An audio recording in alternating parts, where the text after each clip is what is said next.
أعوذ بالله من الشيطان الرجيم بسم الله الرحمن الرحيم الحمد لله والصلاة والسلام على Resulillah. Değerli arkadaşlar, İbn Kemal Başa tefsirinden 68. dersimizi yapmak üzere birlikteyiz. Müfessirimizin tam adı Şemseddin bin Ahmed bin Süleyman bin Kemal Başa Er-Rumi El-Hanefi'dir. Müfessirimiz Hicri 940 yılında vefat etmiş. Bu miladi 1534'e tekabül ediyor. Osmanlı Devleti'nin en ihtişamlı devrinin en görkemli padişahı Yavuz Sultan Selim'in Şeyhülislam'ıdır.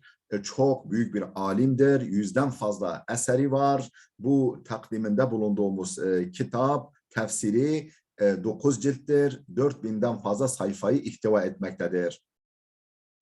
Bu vesileyle şunu hatırlatayım, eğer bu derslerimizi faydalı görüyorsanız lütfen ilgili ve istifade edebilecek herkese duyurun. Herkesin bundan istifade etmesine lütfen vesile olun. Bizim YouTube kanalımıza ücretsiz olarak abone olun. Başkalarını da abone edin. Oynatma listelerini inceleyip orada herkese uygun, herkese faydalı manevi gıdaların, değerli bilgilerin bulunduğunu göreceksiniz.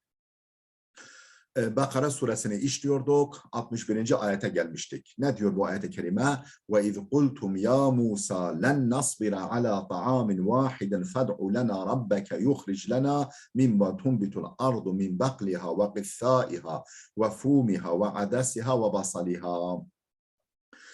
Şunu da hatırlayın ey İsrailoğulları, hani siz Musa'ya şöyle demiştiniz Tih çölünde, hazır olarak size bıldırcın eti ve kudret helvası sunulurken siz ne demiştiniz? Len nasbire ala ta'amin vahidin, biz bir tek çeşit yemeğe dayanamayız, sabredemeyiz. Yani hep aynı çeşit, hep işte kudret helvası, bıldırcın eti, bir tek yemeğe, yani tek çeşit yemeğe, menüye sabredemeyiz. Fed'u lena rabbeke yuhric lena mimma tunbitul ardu. Bizim için Rabbine dua et. Bizim için yerin bitirdiği şeyleri versin. Yani yer şeyleri versin. Rabbine dua et. Yuhric lena mimma tunbitul ardu, yerin yeşerttiği, bitirdiği şeyler çıkarsın. İşte menü olarak, gıda olarak min bakliha, baklagillerinden, ve qithaiha, salatalığından, ve fumiha, tahılından, ve adasiha, mercimeğinden, ve basaliha, soğanından. Bunları bize çıkarsın. Kâle etestabdilûnellezî huve ednâ billezî huve hayr. Musa onlara dedi ki, yoksa siz daha düşük olanı daha kaliteli, daha güzel olan, daha üstün olanla değiştiriyor musunuz? Yani öbür menü daha kaliteli. İhbitu Mısran. Hadi Mısır'a inin, ya Mısır'a veya da bir şehire inin. Fe inne lekum ma sa'altum. O dilediğiniz şeyler orada var. Ve duribat aleyhimu zilletu vel meskene ve ba'u bi gadabin minallah. Ve duribat aleyhimu zilletu. Onlara zillet ve meskenet damgası vuruldu. Yani zillet, horluk, sefalet, zillet ve sefalet damgası vuruldu. Ve ba'u bi gadabin minallah. Allah'tan bir gazaba uğradılar. Zalike bi ennehum kanu yekfurun bi ayatillahi. Bu onların Allah'ın ayetlerini inkar etmeleri sebebiyleydi. Ve yaktulûnen nebiyyine bi gayri hakkin. Haksız yere peygamberleri öldürmeleri yüzündendi. Zalike bima asav ve kanu ya'tadun. Bu onların Allah'ın emirlerine karşı gelmeleri ve haddi aşmaları yüzündendi. Ve iz kultum ya Musa len nasbira ala ta'amin vahidin kısmının tefsirine geldik. Orayı tefsir ediyoruz. Yani ma ruziku fittihi. Biz tek bir gıdaya dayanamayız, sabredemeyiz. Ne demek? Yani ma ruziku fittihi, Tih çölünde kendilerine rızık olarak verilen şeyi kastediyorlardı. Yani bıldırcın eti ve kudret helvasını kastediyorlardı. Qîle kâne yunzelul mennu vahdehu ve yenzilul mennu vahdehu. efendim sadece men yani kudret helvası iniyordu. Böyle bir görüş var yani. ثُمَّ مَلُّوهُ bundan usandılar. فَاُرْسِلَتْ عَلَيْهِمُ السَّلْوَى efendim bu kudret daha doğrusu bıldırcın eti de onlara gönderildi. Ve kana hadal kelamu minhum qabla nuzul selva. Dolayısıyla bu söz onlardan ne zaman sadır olmuş bu sözü efendim bıldırcın inmeden önce, bıldırcın etinin inmesinden önce söylemişler bu sözü. Vakila şöyle de denilmiş bir görüş daha. Urida bil vahidi ma la yahtalifu ve la yetebeddelu fe la yunafiye taadduda. Efendim yani ala ta'amın vahidin var ya tek yemek. Tek yemekle değişmeyen efendim farklılaşmayan tek menüyü kastediyorlar. Urida bil vahidi o tek yemeğe, tek yiyeceğe derken neyi kastediyorlar? Bununla kastedilmiş ma la yahtalifu ve la yetebeddelu değişmeyen, farklılaşmayan, hep aynı kalan efendim şeyi kastediyorlardı. Yani o gıda menüsünü. فَلَا يُنَافِي التَّعَدُّدَ Dolayısıyla o menüde birden fazla yemenin bulunmasına zıt değildir. Yani hep aynı, hep tek yemek falan derken tek çeşit ama. Tek çeşit yani birden fazla çeşit da olsa bile hep aynı menüyü kastediyorlar.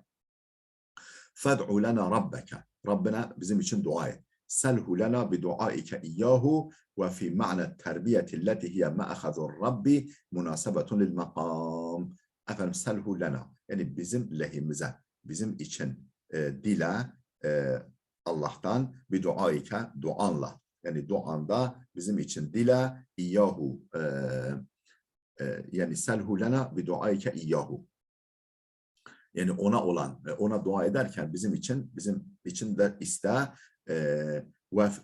ve fi ma'na terbiyeti neden rabbeke demiş fed'u lena rabbeke yani seni terbiye edeni, besleyen, bakan anlamında elleti hiye me'hazur Rabb efendim bu rabbeke yani rabbeke'de Rabbe'nin kökü olan Rab kelimesinin kökü olan terbiyenin anlamında münasebetun makam bağlama büyük bir münasebeti var. Bağlamla büyük bir münasebeti var.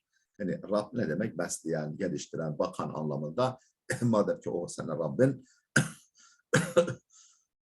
sana bakıyor, terbiye ediyor, besliyor. İşte o Rabbinden bizim için duanda iste. Yani dua ederken Allah'a bizim için de iste. Efendim burada tekrar alıyorum.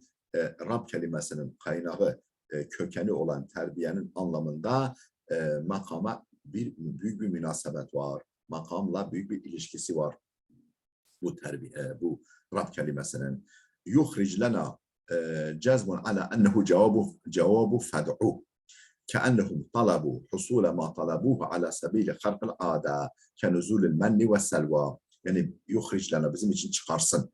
Hani yemek çıkarmak var ya onun gibi. Bizim için çıkarsın ifadesinde bu yuhric niye meczum? Yuhric cimniye cezimli. Bu cezim meczumdur. Ala ennehu cevabu fed'u. Fed'u lana yuhric. Fed'u emrinin emir fiilinin cevabıdır. Emrin cevabıdır yani yuhric. Onun için meczumdur. Cezimli okunmuş. Keennehum talabu. Sanki talep etmişler. Husule ma talabuhu. O istediklerinin meydana gelişini talep etmişler. Ala sabili halkıl ada. Olağanüstü bir yöntemle. Yani mucize suretinde. Olağanüstü bir yolla, olağanüstü bir yöntemle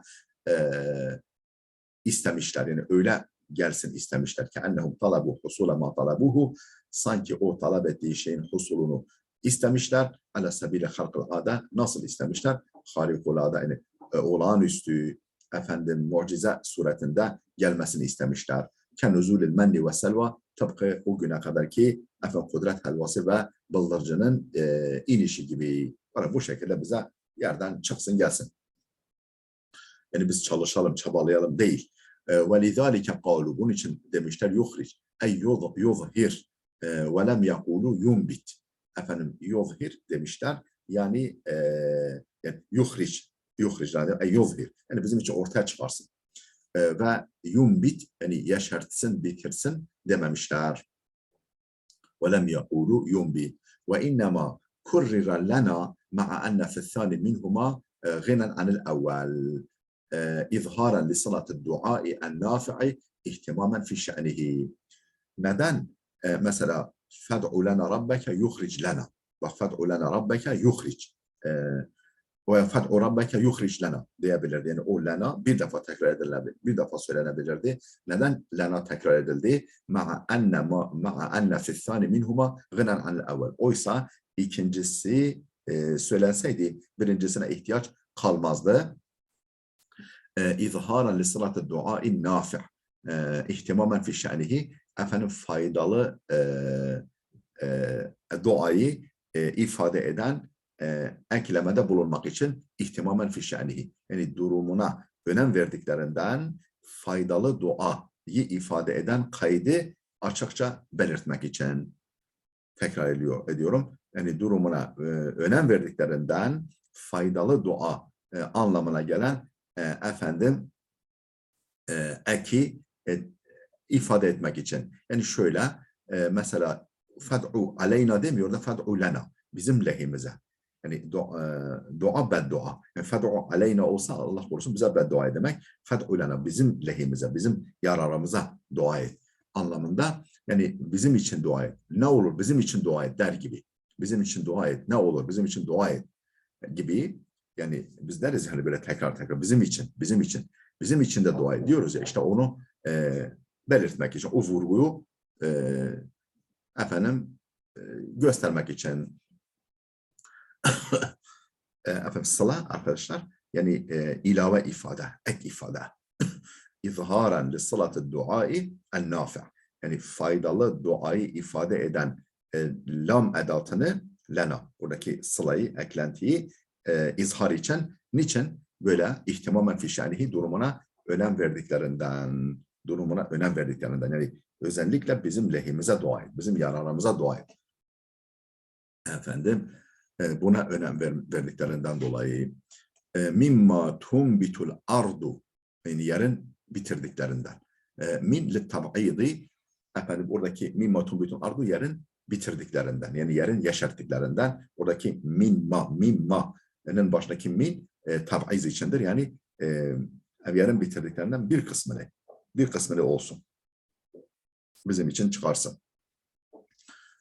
Tab'iz içindir, yani bazılık ifade ediyor. Vel inbat mimma tumbitunun mastarı olan inbat ise amelu tabiatil ardi fi terbiyetil bezri ve amelu tabiatil ardi fi terbiyetil bezri, efendim tohum geliştirmede yerin tabiatı eylemidir.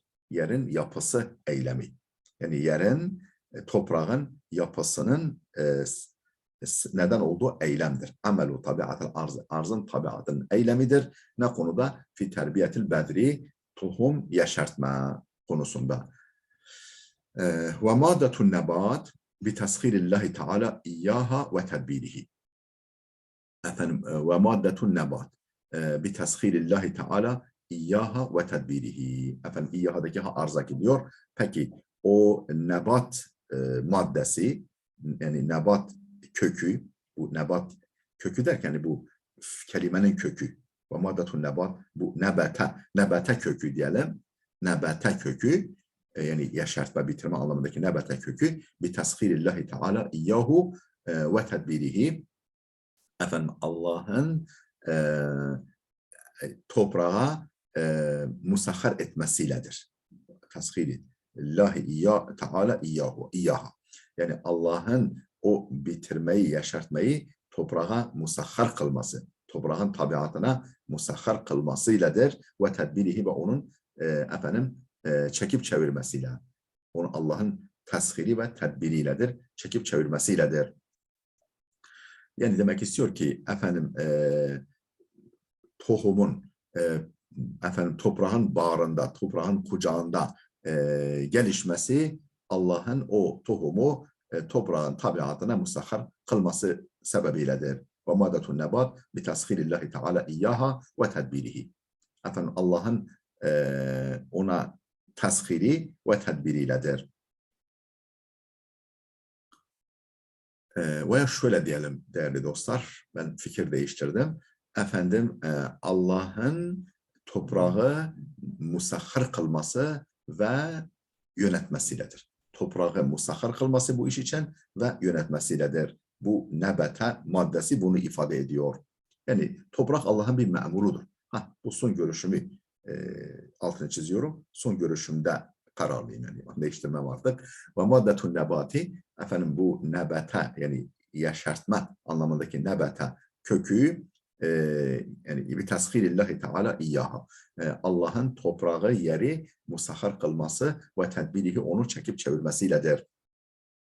وَذَٰلِكَ أَمْرٌ آخَرُ وَرَاءَ إِيجَادِهِ وَإِيجَادِ أَسْبَابِهِ. Efendim bu وَذَٰلِكَ أَمْرٌ آخَرُ, bu başka. Yani onun icadı, yani Allah Teala'nın icadı ve sebeplerini vücuda getirmesi arkasındaki, Allah Teala'nın icadı ve sebeplerini vücuda getirmesinin arkasındaki başka bir husustur. Yani arkasında işleyen, perdenin arkasında işleyen Allah'ın elidir. Allah'ın kudret elidir. Yani toprak bir perdedir. وَالْعَمَلُ اِنَّمَا يُسْنَدُ حَقِيقَةً اِلَى مَنْ بَاشَرَهُ. La ila men halakahu ve avcedehu. Peki neden Allah'ın bitirdiği? Yani Allah bizim için çıkarsın, kendisinin bitirdiği demiyor da toprağın bitirdiği diyor. Yerin bitirdiği diyor. Şimdi burada vel amelu innema yusnadu hakikaten ila men başarahu. Fiil yani eylem gerçekte efendim onunla direkt temas halinde olana isnat edilir. Yani işte vel amelu eylem, fiil yani eylem innema yusnadu ancak isnat edilir hakikaten ila men başarahu, efendim onu bizzat temas halinde, onu bizzat işleyene hakikaten isnat edilir. Mesela diyelim ki Mimar Sinan efendim falan camiyi yaptı veya falan köprüyü yaptı. Tamam, doğru. Ama diyelim ki Kanuni Sultan Süleyman, hani Süleymaniye Camisi'ni Kanuni yaptı dediğimiz zaman bu mecazidir. Yani hakiki olarak, yani mecazen değil de hakikaten efendim bir eylem kime nispet edilir? Onu bizzat yapana. Vel amelu innema yusnedu hakikaten ila men başarahu. Başarahu yani bizzat temas halinde olup onu işleyene verilir hakikaten. La ila men halakahu ve avcedehu, yoksa onu yaratan ve icat edene değil. Yani burada toprağın bitirdiği diyor. Bu bitirme eyleminin faili efendim yani Allah'ın verdiği teshirle, toprağa verdiği teshirle, yetenekle, potansiyelle toprak bitiriyor. Toprak bitiriyor. Onun için mesela Allah'ın bitirdiği demiyor da toprağın bitirdiği diyor. Vel amelu innema yusnadu hakikaten ila men başarahu la ila men halakahu avcadu, yoksa o toprağı da efendim o toprağın bitirdiği yeşilliği de yaratan, icat eden Allah Teala'dır. Ama Allah'a isnat edilmemiş, toprağa isnat edilmiş. فَالْمُنْبِتُ وَالْمُوَلِّدُ وَالْمُصَوِّرُ وَنَحْوُ ذَٰلِكَ حَقِيقَةً إِنَّمَا الْمُبَاشِرُ لِأَسْبَابِ هَذِهِ الْأَعْمَالِ لَا إِلَى الْبَارِ تَعَالَى. فَالْمُنْبِتُ وَالْمُوَلِّدُ وَالْمُصَوِّرُ وَنَحْوُ ذَٰلِكَ. Efendim munbit yani yaşartan. Mesela toprak bitiriyor diyoruz. وَالْمُوَلِّدُ doğuran.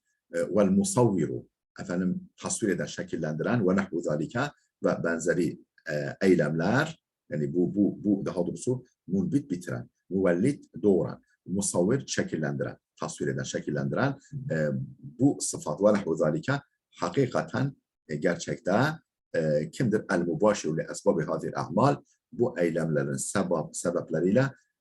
sebepleriyle direkt temas halinde olandır. Yani olanın vasfıdır bunlar. فالمنبت والمولد والمصور ونحو ذلك حقيقة المباشر لأسباب هذه الأعمال, bu ameller, bu eylemlerin sebepleriyle direkt temas halinde olandır. La ilel bari teala. Efendim la el bari teala, la lil bari teala, la el bari teala, yoksa Allah Teala değildir.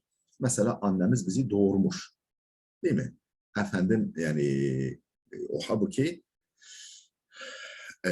bu eylemle direkt temas halinde olan bunun faili, değil mi? Faili anne. O işi yapan anne. Efendim onu yaratan, anneyi, yavruyu yaratan için efendim doğuran denmez. Bunun gibi.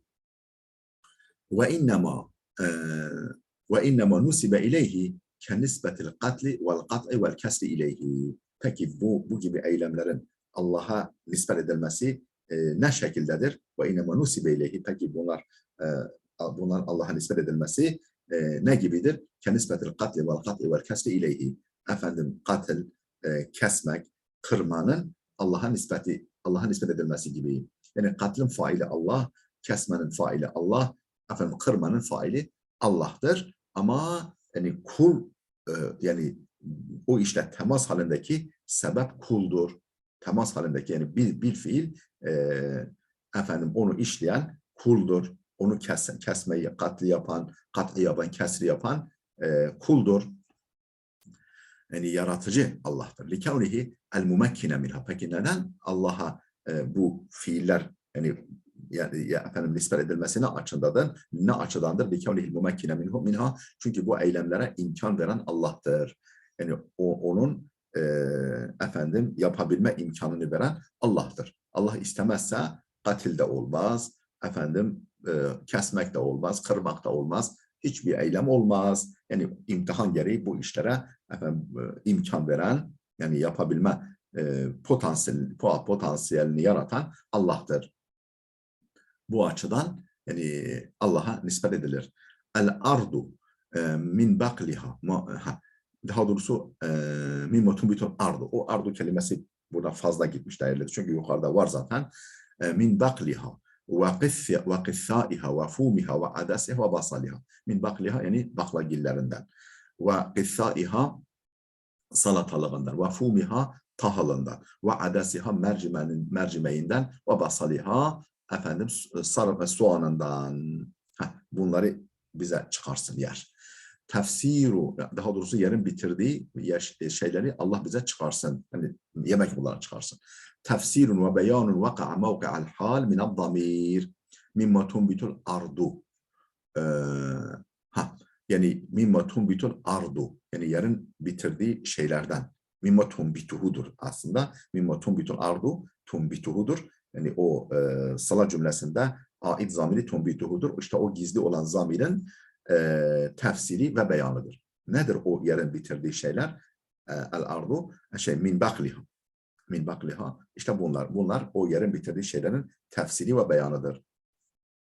Efendim, açıklaması ve daha doğrusu tefsiri ve açıklamasıdır. Vaka'a mevki'al hal minad damir. O tumbituhudaki hanın halidir. Halin yerin konumundadır.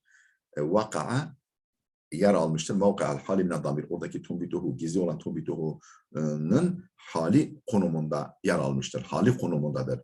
Ve takdiru açılımı şudur. Mimma tumbitu kainen min bakliha. Mimma tumbituhu kainen min bakliha.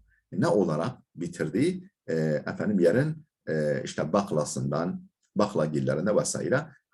Orada kainen min bakliha kainene mutealliktır. Kainen haldir. Neyin hali? Tumbitu'daki hunun halidir. Ev bedelun bi iadetil car ve harf-i carın iadesiyle bedeldir. Mimma tumbitul ardu min bakliha. Burada mimma tumbitul ardunun bedelidir. Mimma tumbitul yarın bitirdiklerinden min bakliha. O zaman ne oluyor? Bedelul ba'd minel kul. Yarın bitirdiği çok şey var. Efendim onlardan bir kısmı da bunlardır. Ve tebedelül kul minel kul. Yarın bitirdiği şeylerden şunlar. O zaman özür dilerim bu daha doğru. Bedelül kul minel kuldür. Yarın bitirdiklerinden efendim şunlar. Tefsirun ve beyanun vaka'a mevki'al hal, tamam onu söyledik. Bedelun bi i'adetil car harf-i carın yani mimma tumbitul ardu min bakliha. Orada min harf-i carı tekrar edilmesiyle efendim bedeldir. Vel baklu min bakliha'daki bakl kelimesi kullu ma yu'kelu ma'at ta'ami minel hudar. Efendim yemekle beraber yenilen her çeşit yeşillik. Yani efendim zerzavat, efendim yeşillik, yani sebze. Vel baklu kullu ma yu'kelu ma'at ta'am, yemekle beraber yenilen her şey minel hudar, yeşillikler. Biz baklagil dedik ama aslında yeşillikler demek lazım. Özür dilerim oradan tefsirini söylemedim okumadan. Vel fumu, peki fum nedir? El hintatu andel ekser. Biz tahıl dedik ya. Efendim çoğu alimlere göre buğdaydır. Ve kâle Mücahid, Mücahid demiş ki müfessir el fumu el hubzu. Yani min fumiha hubz ekmektir. Tabii ekmek denmiş ama ekmeğin malzemesi yani işte buğday kastedilmiş. Ha, yani daha doğrusu evet buğday, bu hubzdan, yani fumdan maksat ekmektir. Çünkü hazır yemek istiyorlar. Dolayısıyla buğday değil de bizzat ekmek istiyorlar. Yuqalu fevvimu lena ey ihtebizu. Araplar fevvimu, yuqalu fevvimu lena denir. Tırnak fevvimu lena. Yani bizim için ekmek pişirin. İhtebizu, ekmek yapın. İhtebizu lena, bizim için ekmek yapın anlamında fevvimu lena derler Araplar. قال الفراء هي لغة قديمة. Ferra'daki bu eski bir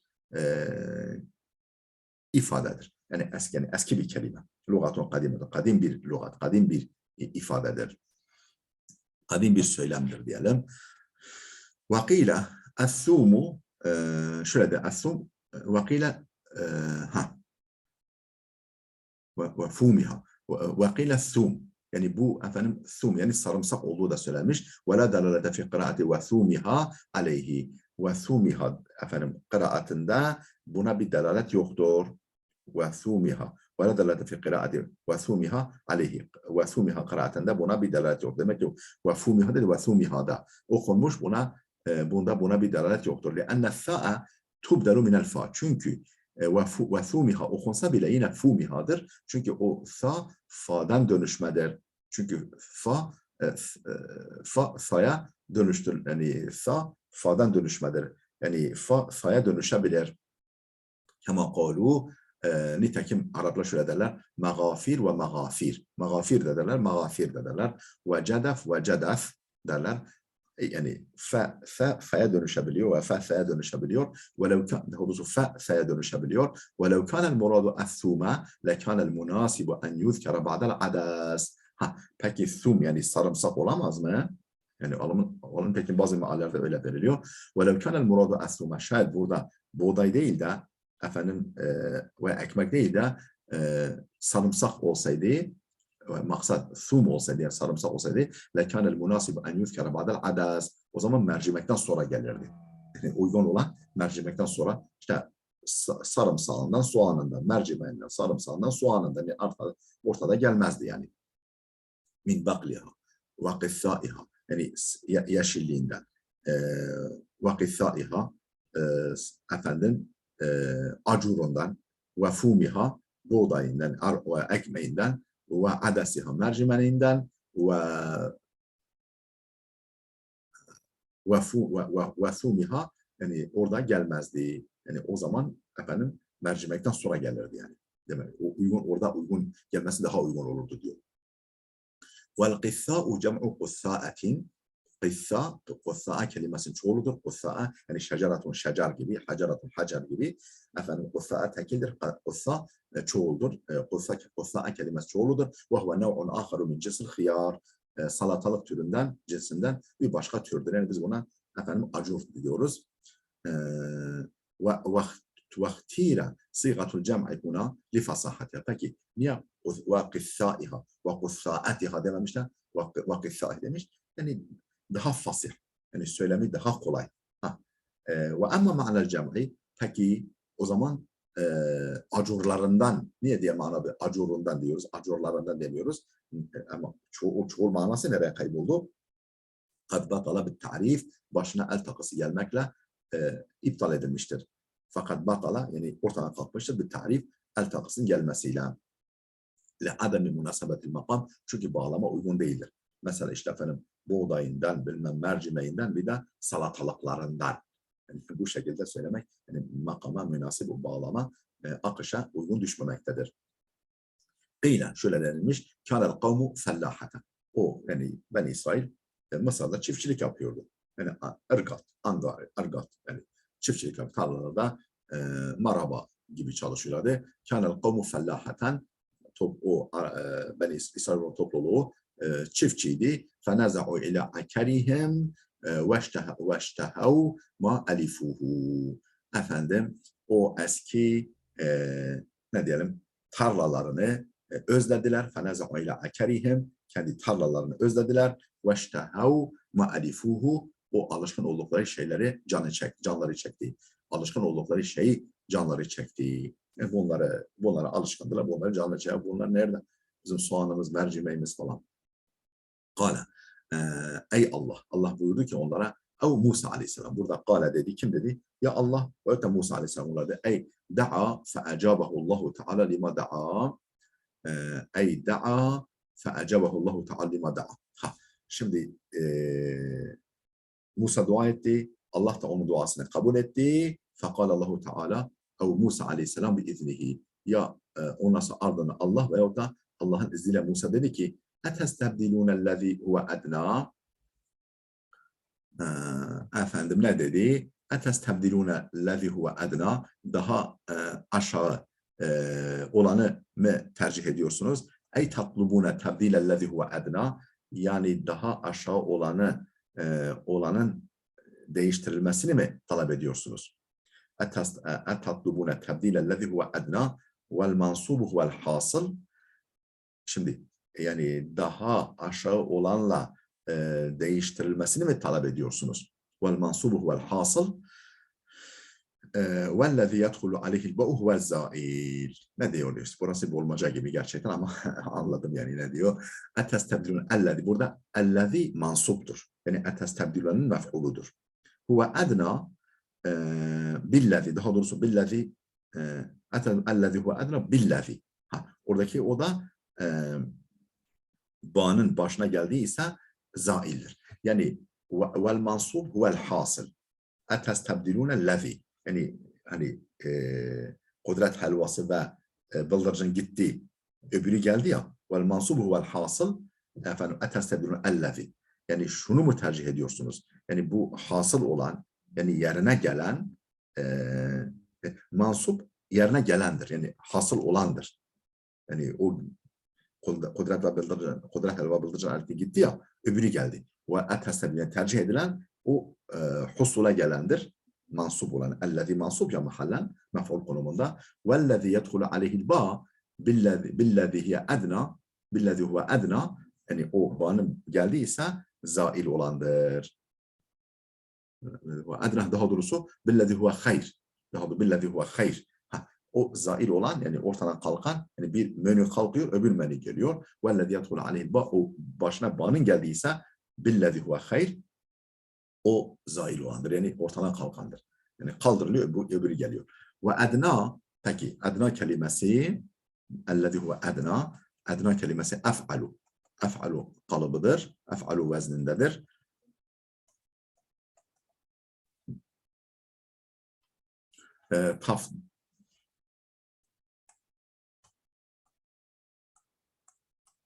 تفضيل من الذنوب المستعار من القرب المكاني للخصة كالقرب المستعار للشرف والرفعة.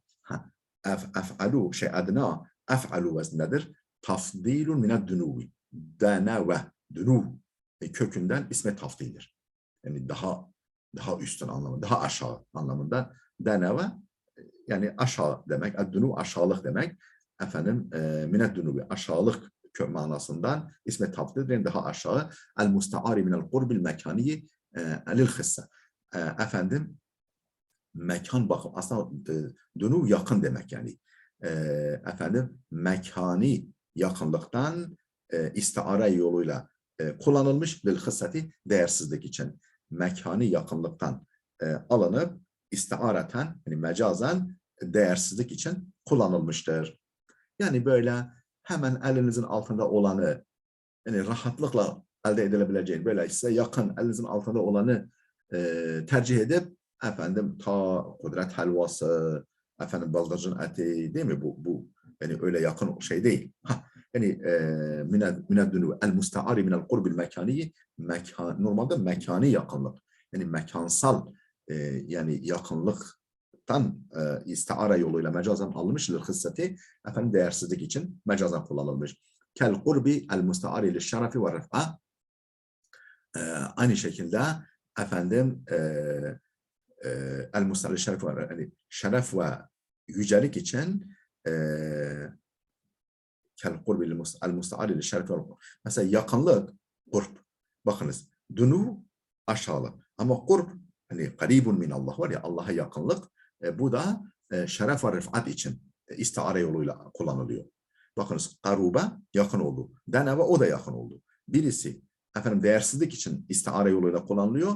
Öbürü o da kurb. Aslında normalde o da mekanı yakınlık ifade ediyor. Kurb, karuba kökü. El mustaar li şerefi ve rıf'a. Şeref ve rıfat için, yani şeref ve yücelik için istiare yoluyla kullanılıyor. Mecazen kullanılıyor. Ev mined duni. Ev mined duni. Yahut da dunu'dan değil de dun köküne geliyor. Ve huve radi'u. O da kalitesizlik demek, kalitesiz demektir. Fakulibe.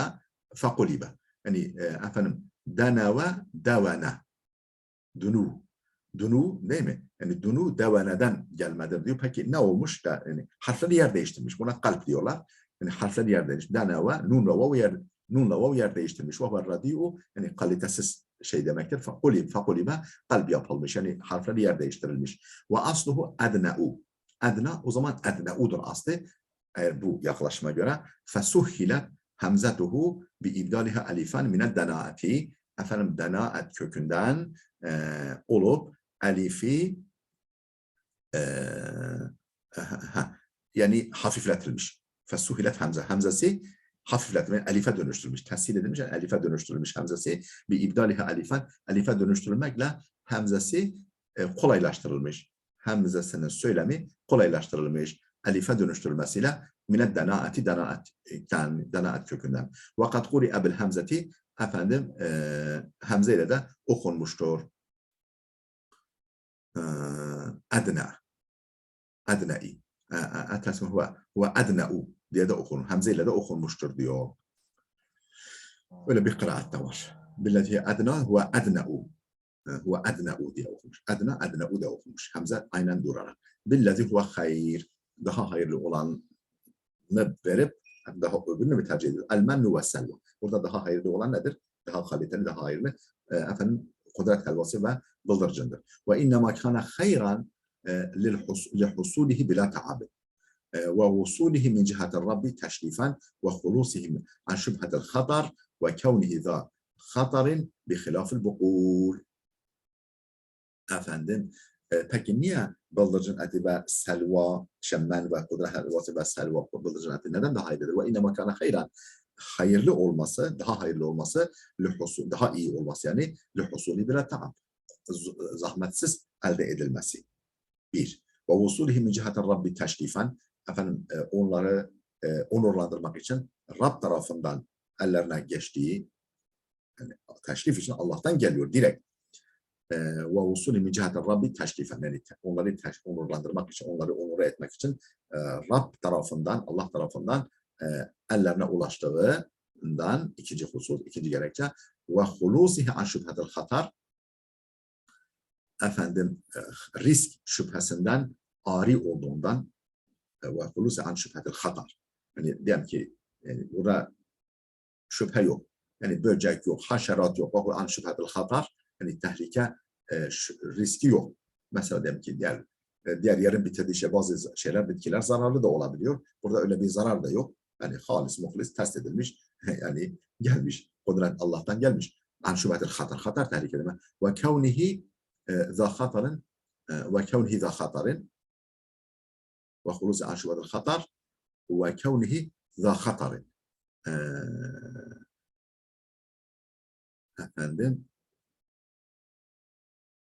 Ve kevnihi za hatarin.